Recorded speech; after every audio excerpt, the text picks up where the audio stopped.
I feel like we've been here before in a lot of ways. The year that we started Sage Versus, the very first movie we ever watched together to sit down Oh and no, talk about was it really? was That Awkward Moment. It was really that awkward moment. That's right. Yeah, and it wound up not being on my top 10 worst of the year, but it wound up being pretty high on yours. That's right. That's what lowered the bar so much for that year, and yet still didn't make it to the bottom of the list. Yeah, that was quite a year for movies, 2014. But so the beginning of the year, January, not exactly known for its strength as far as general releases are concerned, decided to shine upon the market a comedy, a Zac Efron helmed comedy, not unlike That Awkward Moment, called Dirty Grandpa. Dirty Grandpa. And who's that dirty grandpa? Robert De Niro. And I will say, right off the bat, I was expecting so much worse. In fact, I was expecting worse from this movie than I was expecting from 13 Hours. Because at least 13 Hours, you could Yeah, me too. You could see it being good. There was nothing in those previews for Dirty Grandpa that made me believe that this was going to be at all good. At all No, there was tolerable. no, there was nothing.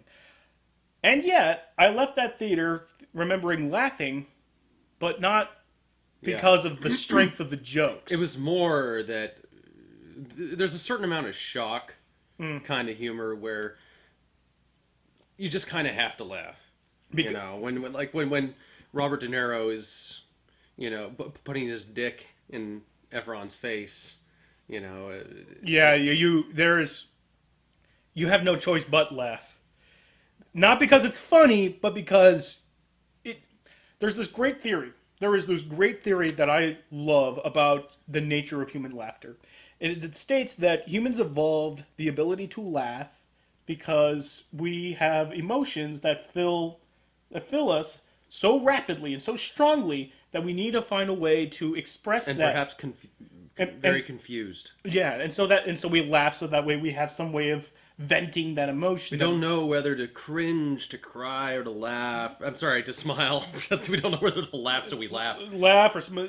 But yeah, so it's that kind of I don't know how to react to this Yeah, it's kind of laugh. Yeah. In this one.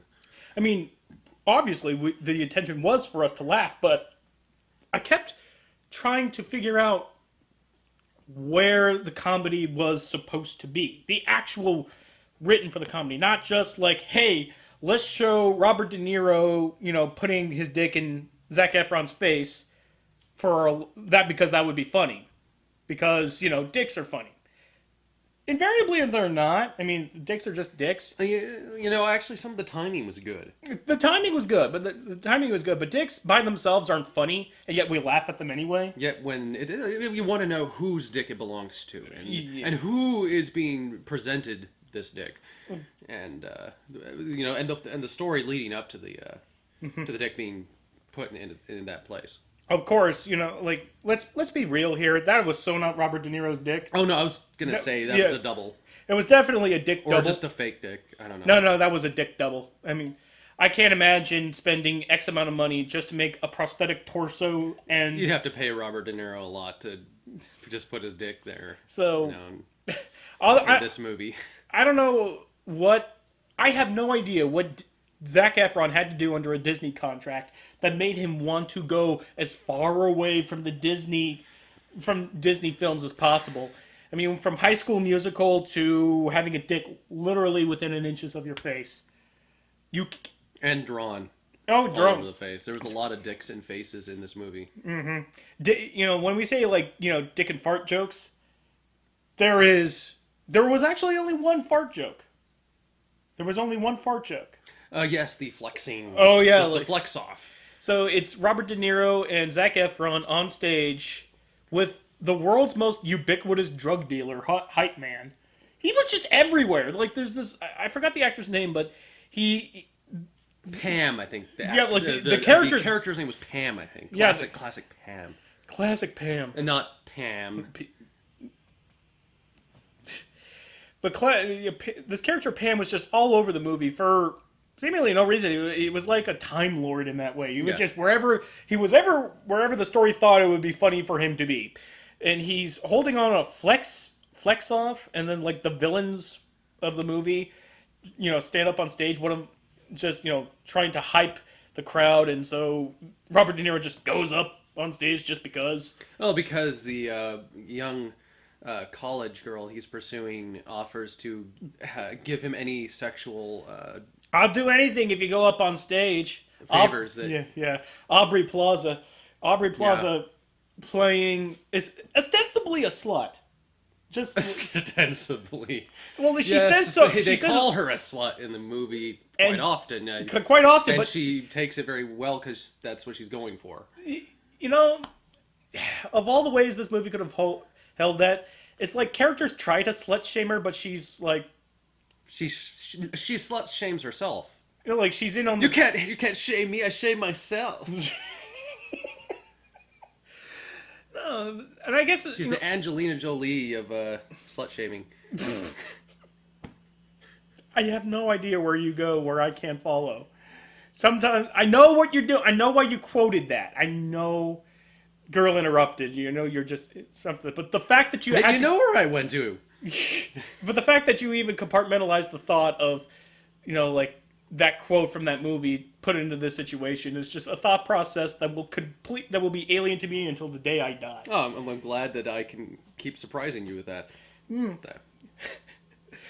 But yeah, Dirty Grandpa is explaining the fart joke.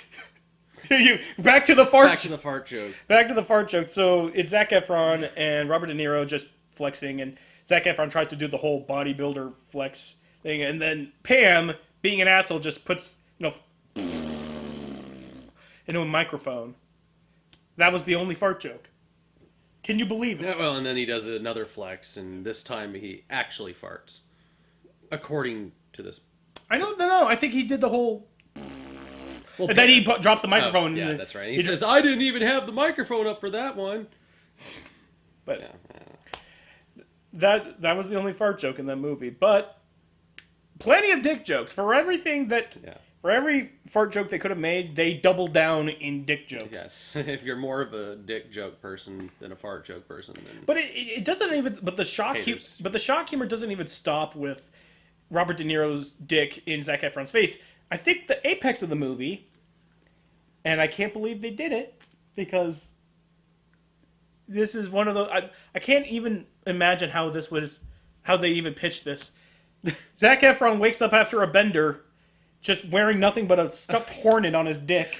And they did have the scene prior to that. He did have the stuffed hornet on his.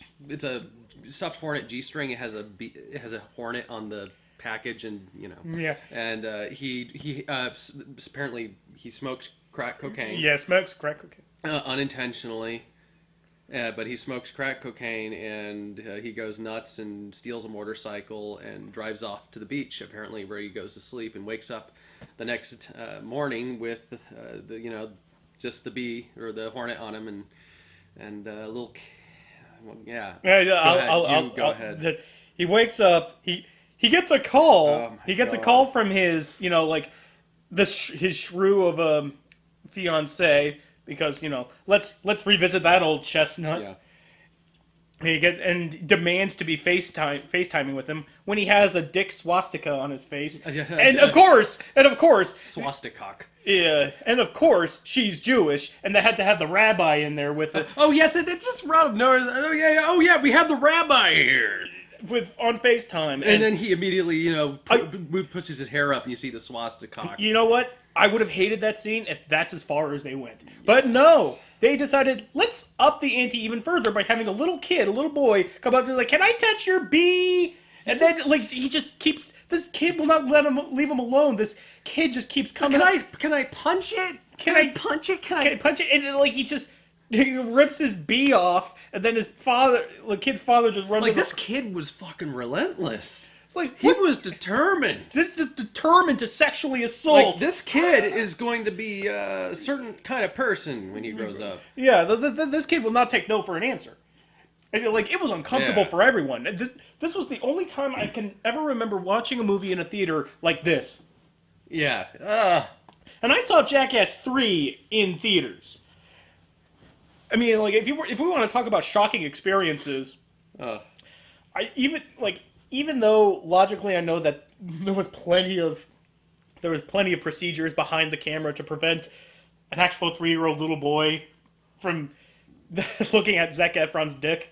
There was just no way that that would have happened, and yet to see it happen, and the scene has like a little garbage can right where his privates are, and the like in the boy's right there, and he has his hand out trying to stop him from getting too close to the merchandise, and it looks like he's having the kid yeah. from that perspective, and the I don't know father I guess sees this and comes to the rescue, as it were, and I have to imagine, like, when that kid grows up and he realizes that that's his first feature film, where he's blowing Zac Efron as a little kid.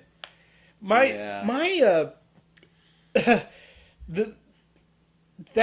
was the moment where I realized that was the turning point of the movie. It happens not quite halfway through the movie, but when that happens, I realized, okay, at least I can say that this movie went for the jugular. Yeah. Part of the reason why movies that pretend to be edgy but are just complete wastes of time, like that awkward moment. I mean, like, that awkward moment tried to have those scenes of shocking, what with pee planking. Pee planking, yes. I completely forgot about that scene until you brought it up on the car ride there. And you'd see basically Zac Efron and Miles Teller, with their pants around their ankles and just, like, splayed out. Yeah. Splayed out and just peeing in a sink. Was it a sink or was it? It was in a toilet. Yeah, but that was. It was in a toilet. Yeah, but that was the extent of their edgy humor, and that was just the idea that in order to pee when you have a morning boner is that you have to put yourself that way. Which, no, that's not what we do. Which is okay. Men wrote that. Yeah. Men directed that, and I'm pretty sure that they have had to pee while with an erection, and no one does that.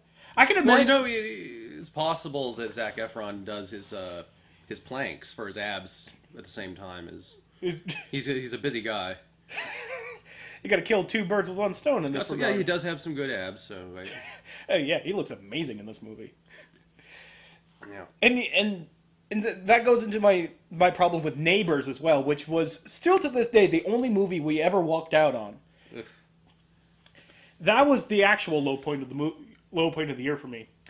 And I can tell you the difference between Neighbors and this movie. There was none of that annoying ass going off script, mumbling, no joke diatribe. That's what killed Neighbors for us. Everyone was on script. Everyone knew where the scene was going. Yeah. And there was focus where there was none in Neighbors. Didn't feel like a really bad, high school improv sketch that nobody did any homework for. Everyone came into this movie to act, and they acted. I imagine that I imagine that there was not going to be any getting Dirty Grandpa to. I mean, I don't know. My mind is just going blank right now. That scene was the child scene was the kick to the brain for me, and that was like, okay, so they really mean business. They intend to really take it home as far as shock humor is concerned. I mean, like I can sit through Freddy Got Fingered before I'll ever sit through Neighbors. Yeah. Because at least with Freddy Got Fingered, it's almost hypnotizing what you're watching. I mean, it's not good. Cheese helmet. Look at the cheese helmet. Yeah, and there was elements of that, although not to that extreme, not to, jerking off a horse. Or was it a horse? Yeah, it was a horse, right? Where Tom Green jerked off a horse. It was an elephant. Oh yeah. Yeah. But there was another scene where he jerked off a horse. Remember? I'm sure there was. I'm sure there was. But no, collecting my thoughts. Yeah, getting Robert De Niro to do the mumble acting thing was not going to happen. I think he demanded that. I demand that there's going to be a script for this. for this shock fart, dick and fart humor. And we're gonna do this. We're gonna do this right. Yeah. I mean, like, the plot is fairly loose. It's, Robert De Niro's wife dies, and so he goes on a road trip with Zac Efron, his grandson, and Grandpa teaches him life lessons about not being such a stodgy old dick, Yeah.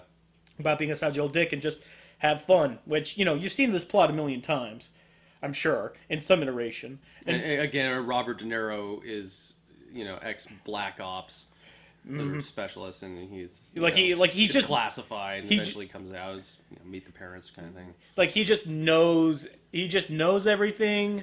He can fix and or tamper with pretty much any kind of electronics, including but not limited to an air pressurized cannon, meant for It was like a potato blaster. it was a potato blaster meant for t-shirts, it was like a t-shirt cannon. And a golf cart. But the plot itself is just window dressing. It's always scene by scene by scene basis of what kind of weird wackadoo shit can we get Zac Efron to do with Robert De Niro. And you know what? I think I've reached a turning point with Zac Efron, because up till now, Zac Efron has only been in movies I hated. And this movie I don't hate. I didn't hate this movie. It provided legitimate comedy at times. Pretty consistently, I guess. I mean, the kind of comedy you don't really feel very great for laughing at. It doesn't make you feel like you got anything that was witty. It was just... No. It was more base. It was baser. I think I got more legitimate, not whoa laughs from watching the Zoolander 2 trailer. Yeah. I mean, he's psyched and fearful of that movie. Oh yeah, Zoolander 1. Zoolander is my favorite comedy. So, in a world full of great comedies, that's my he favorite. Chooses Zoolander as his favorite. It's a great fucking film. I'll agree with you, but it's nowhere near my top 10 as far as my favorite. Really? No, I wouldn't. What's your favorite comedy? Oh God, why do you have to put me on the spot like I'm this? putting him on the spot. Oh, all right. It doesn't have to be your top favorite. All right, I'll say it to you like this. When you ask me what my favorite comedy is, I'm not sure if it is. Like, if you haven't chosen one, then you don't have to spend that time right now doing it. Well, I'll say that. I'll say this. When you ask me that question, the first comedy that popped into my mind was The Blues Brothers. Okay, that's a good answer. That's a good answer. It's a very common answer, I feel, and I'm kind of boring that way. I'll tell you this: I'm not going to meet. I meet 10 people. I'm not going to find another guy that's going to have Zoolander as his favorite comedy. So you get to have that distinction. You'll get to have the unique distinction in that particular area. But the thing that was most surprising and what I liked about this movie was that it had these one-off casts that I never expected to see in film ever again. Donald Glover. Oh yeah, Danny Glover. I almost said Donald Glover. Donald Glover. Donald Glover, Childish Gambino himself. But no, Danny Glover shows up for a scene, but he was great. He was like a one-scene wonder. Yeah. He just plays. He plays Robert De Niro's aging veteran buddy, and the first time you meet him, he's watching Alf.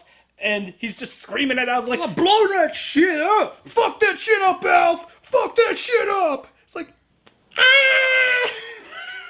That's how you enter a scene. And he's got what the hell is that painting or that? He's cross stitching. It was a cross stitching that he did of a black guy doing doggy style to a white girl holding her hair. It was. He was working on the cross stitching. And you see that reoccur throughout the movie as he gets gifted to Robert De Niro or Zac Efron. And it's actually kind of it's a really sad scene too, because his liver's failing and Robert De Niro is just like, we got to get you out of here, man. And he's like, no, I got a month left to live. I mean, let me just have some peace and just live out the rest of my days here. Oh, yes, and getting your lesbian daughter suck me off on my... Pointing to Zac Efron. Which I don't get, because, he has a lesbian haircut, but Zac Efron does not look like a woman in the slightest. No, he gets kind of close to that area, but more in the Abercrombie and Finch style, as the people constantly know. Fitch. Yeah. Abercrombie and Finch. style. Not much of a flub there, but Yeah. more in that style than like the Justin Bieber or Oh yeah, like One Direction kind of boy bandish. yeah, like because Zac Efron gets hella nude in this movie. Like if your lady boner swings in the direction of Zac Efron, you will be very happy because Yeah. there's very little you do not see of Zac Efron. Oh, yeah. Oh no, you get to see a Full rear. plenty of man butt. There's plenty of man service for all you fellas who swing Yes. that way. So you will definitely not be left wanting more. I don't. The only thing you don't see of him is Is his the man old tackle. cock and balls? Don't say it. You don't see it, but you come damn close. And let's just say the horn had to be pretty big. Yeah. Is it getting weird that comedies these days now realize that we could show so much of the male anatomy now for a laugh? Oh, I know. Like when it was just a few weeks ago that we saw the new Tarantino film, Hateful Eight. Hateful Eight, and the biggest laugh in the movie is Sam Jackson leading this poor white guy down an ice trail, completely Yes. nude. Grandfather clock pendulous dong Yep. swinging in the breeze, which was pretty impressive considering the weather outside. Yes. That guy better be a shower, not a grower. Otherwise, he is just going to ruin every woman he has intimates with. Ooh, I calls him as a it's season. true. It's true. It's like that's not a dick. That's a torture rod. That's a punishment rod of a dick you got there, good sir. I don't envy Yes, that is definitely that is the dick that Black Thunder dildo was modeled after. you. But seeing, like, I was reminded of that, having seen that movie only like 3 or 4 weeks ago, I was reminded of that so much because they will find any excuse to show Zac Efron nude. Like, he gets Yeah. shirtless a bunch of times because, he's fucking Zac Efron. I mean, how weird is it that we now live in a day where there is a comedian with a body by Adonis? Because I grew up in a time where every comedian looked like John Belushi or John Yeah. Candy of Chris Farley. Yeah, Now hot people can be funny. What do we got left? I know. Hey, what do you mean? oh! What do we have got? Yeah. Hey, take the compliment with that backhand. I called you funny. Oh, now you're making it back to wee wee. Yeah. Wee wee. I take back that funny compliment.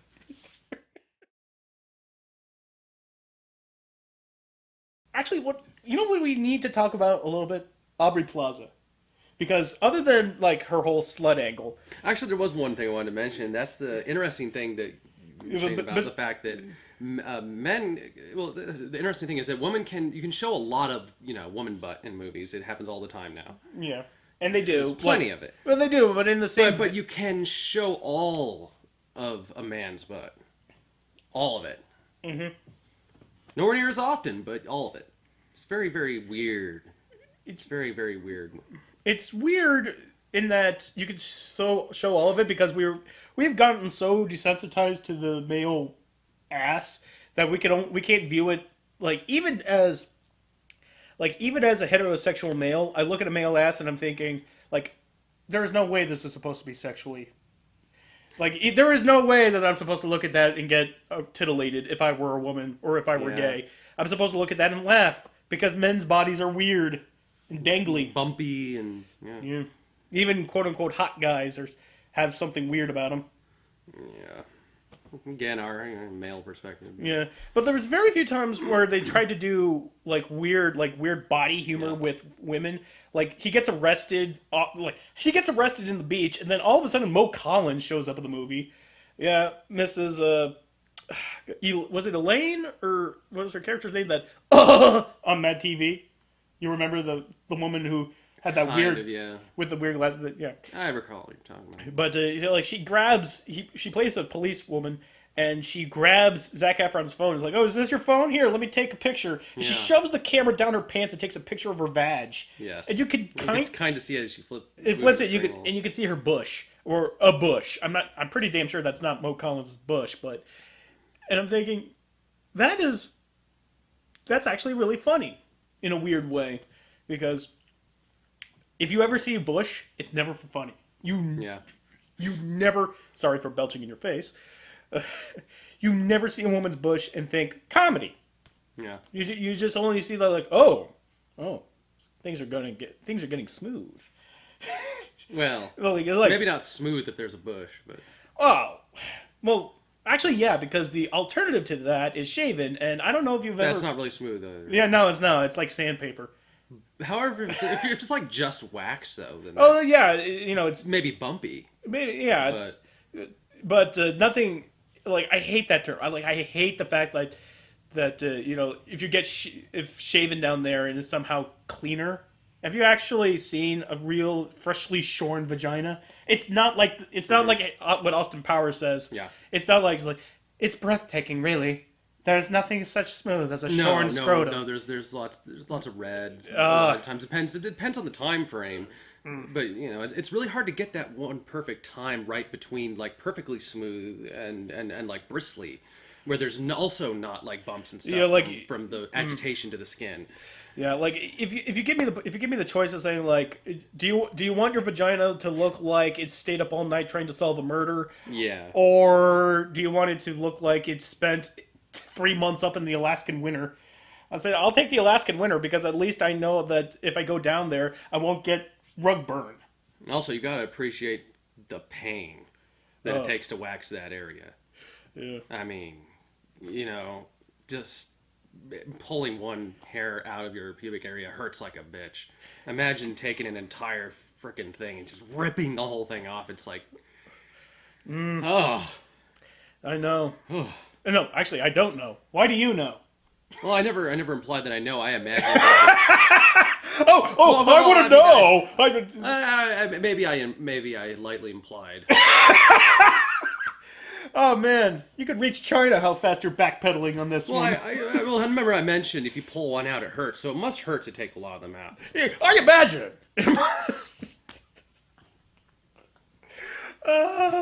We've gotten so far off track here. I wanted to talk about bringing it back to Aubrey Plaza, and she plays a slut that wants to lay Grandpa De Niro, and the thing about Aubrey is that she can't really act. They gave her a role where she's very blank faced, very blank, but in a kind of crazy way. Well, the director knew how to use Yes. your Aubrey Plaza. They knew that if you give her filthy things to say, like really filthy, just blunt force trauma things to say, and she'll say them, but with such an unenthusiasm that can only be matched by people on Quaaludes. Like she will say, like as not as matter of factly as possible. It's like maybe you could use your 3-iron to knock some golf balls into my vagina. Yeah, Like we both thought of the same thing too. I like to know how you thought. I like to know how you know what I thought during that situation. I was thinking the same thing. I didn't know you were thinking the same thing, but I thought you might be. I just wanted to wait and see. No. It was the same thing. It was a very memorable line. Well, it was because you don't hear lines like that every day, nor should you. And it was like the first line that she had where it was really shocking. So it was memorable. Yeah. But Aubrey in this movie is funny, but I don't know. It's this weird sort of performance where it's Awkwardly funny, kind of. I guess that's the only way you could describe it because her interactions with De Niro are just like this mounting climax to them fucking, and they do fuck at the end of the movie because there's so many terrible so much terrible dialogue where I have she's like, so we could do it on the pull-out couch, and he's like, the couch is the only thing that's pulling out tonight. It's like hearing from Robert De Niro. now. Like hearing De Niro say have a sex scene with Aubrey Plaza is one of the more surreal experiences I can remember seeing in a theater. Not to mention the ending. Yeah, where spoilers. He knocks her up, and so now Zac Efron has a new uncle.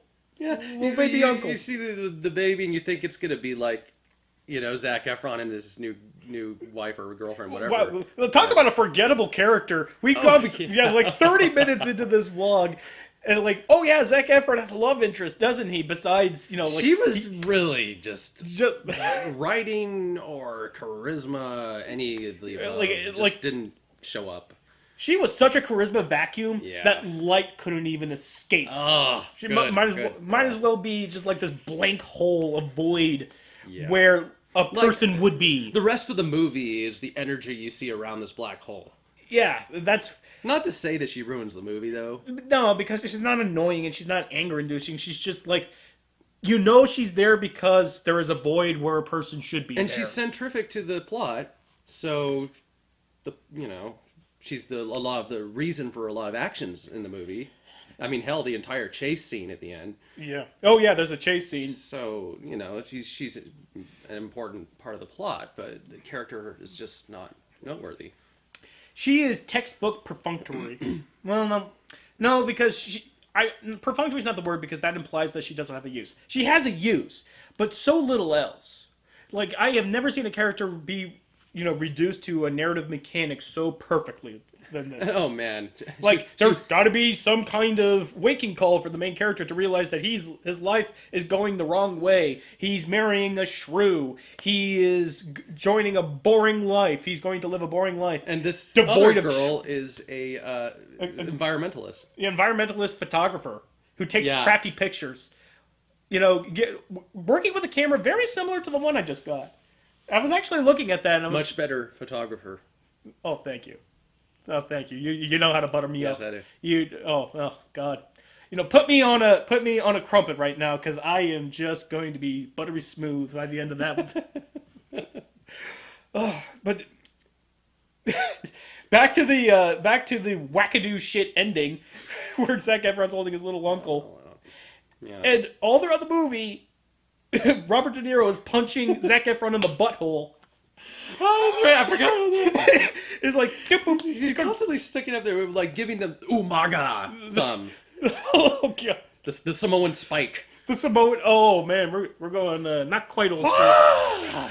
Yeah, so he just constantly does that. And, Yeah, it's sort of like to put it into a reference Like- that the nerds out there might understand. You know how in anime, you do the whole fingers up the butthole thing, like in Naruto. Yeah, similar to that.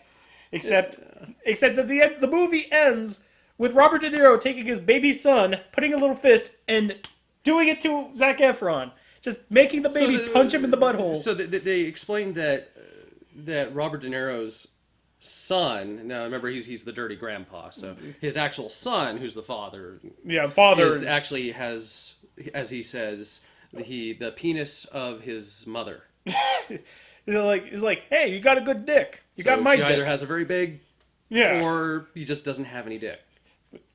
But either way, it's very small. I suppose. Although that was probably the best. That was probably the best line of that movie. Like legitimately funny. Yeah. It's like he sees Zac Efron's dick and he says, "Wow, you got my dick." Not the length of the girth, but the general The shape, style. the style. He's like, "You got my dick," which is nice. It's like Your dad, though, It's like a little he's got his figurine. mom's dick. It's like a little figurine of my dick. Like it's someone It's- a miniature of it's- my dick. It's like a 1/6 scale of my dick. Yes, it's And I gotta poor Aubrey Plaza. or yeah. like way to go, Aubrey Plaza. yeah. But oh yes. So they then established that the baby has a much larger dick. So like So when he rams it, takes the baby and forcibly rams it. no. Did I get that wrong? You got that completely wrong. What happened? What did he do? He took the baby's What did fist. he do? He took the baby's fist. Oh! And then punched- I know the term is baby's arm holding an apple, but that really was a baby's arm. Oh my god, guys! You thought that Robert De Niro took the Well, I baby's baby's dick and tried to fuck him with it? I think I kind of looked at had took a drink or something when it happened, but I saw it was very fast. For the record, you thought that Robert De Niro took his newborn baby boy's dick and tried to fuck Yes, Zac Efron. I did. That's the only case I've ever heard. That's the only case I've ever heard where a rape happened through a second party. That is the worst thing I have ever heard in my life. Raped was my mind. This is literally the worst thing I've ever heard in my life. What is wrong with you? Why do you? Here's all right. Let's explore this a little bit. Do we have to? Yes, we do, because these are questions that need to be answered. Why did you think that is what happened? Why did you think that was what happened without thinking, wait a minute, could I have seen that wrong? It was kind of a peripheral thing. I don't know why I was. I know why. Like, the idea of the baby stick got in your head because there's a scene where he opens up the swaddling blanket, not unlike Saving Christmas, Kirk Cameron Saving Christmas, swaddling blanket. But he opens up the swaddling blanket and it shows Zac Efron the baby's dick because, like, see, he's got my dick. So it had a lead up. And I don't know what the fuck I was looking at. Oh man, it was my soda. I finished my pretzels. So I'm not eating candy at movies anymore. Just so you I guys had a problem in 2014 with that, and you wanted to know it's gotten better, and I'm a year clean on candy, so. At movies. Really, I go to the movie, I come home, and I eat like a giant pie. But so I didn't think that this discussion of this movie warranted more than just a passing interest from all of you. Peripheral vision, and you saw a baby's arm, and like you remembered Goldmember, and you remember that line. It's like a baby's arm holding an apple, and you literally saw a baby's arm. And you thought penis, and you thought like it was a very, very fast scene. It was very fast. And who are you? Are you? I know I'm just burying myself more, but there was also that bear rape scene, which I seem to have interpreted more that way. I think maybe that I have a problem, Ben. I don't know what this is. It's more than just a problem, because a problem has a solution. I don't think there's a solution to this at all. I think this is just you. There is no solution. This is just existence. This is just your life now. Do you want to shake my hand or something? No, I was just doing this. Karate chop. I was just doing the karate chop. Okay. I was just doing a karate chop to emphasize the words, but you. I'm glad you said it though, because holy hell, I can't imagine a better way to end this vlog. I think we need to exit out as fast as possible. Can you imagine a better way to end the movie? Yes, because that would literally be so terrible. Yeah, I know, that was terrible. I thought it was absolutely horrible. You thought it was absolutely horrible? I mean, I may have perceived it that way when I looked back up at the screen and saw some blurry motion of him putting the kid up to his butt. But I mean, it's just like, well, what would you do with the kid's hand if the thumb would be so small, like wouldn't do anything? I know, it was a stupid thing. It was a stupid thing. It was a stupid thing, and you just made it infinitely worse. Well, you know they've taken that movie pretty far already. Granted, yeah. So you're thinking it wasn't beyond the limits of my imagination that they would pull out that stuff. So you think with the trajectory that film went on, that was actually possible to happen? Baby rape was going to be not. Well, it wasn't really. Okay, I mean, if you look at it, it depends how you look at it. I mean, forcible baby rape is one way to look at it, which is a terrible way to look at it. But let's try to look at baby rape favorably. But let's be honest, it was more. It's like, bail out of this conversation, Gabe. Just bail out and pull the drag chute. There is no way to exit this gracefully. Well, all I can say is it's important to be watching the film when things like this happen instead of just getting a peripheral, because Otherwise, you might. otherwise you're liable to have the inner reaches of your mind tell you that you saw something else, and you may not be able to make a decision on what you perceive. It may just, So the lesson of today is, the mind sees what the mind wants, what the mind wants. which implies you One wanted. baby rape. No, I don't. Important lesson of today, folks. Pay attention to movies. Otherwise, you might think you just saw baby rape. Till next time.